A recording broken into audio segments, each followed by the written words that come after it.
This video uses Osmo Mobile 7P as an example to introduce how to update the firmware using DJI Mimo.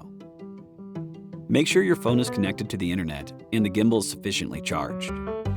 Run DJI Mimo and connect to the gimbal via Bluetooth. Once connected, a prompt will appear in DJI Mimo when new firmware is available. Tap the prompt and follow the on-screen instructions to update the firmware. During the update, the 4 gimbal mode indicators blink alternately.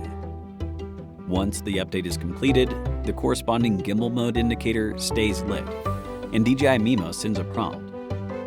If the update fails, restart DJI Mimo, re-establish the Bluetooth connection, and retry. When new firmware is available for multifunctional module, attach the module to the phone clamp. The module firmware is updated together when using DJI Mimo to update the gimbal firmware.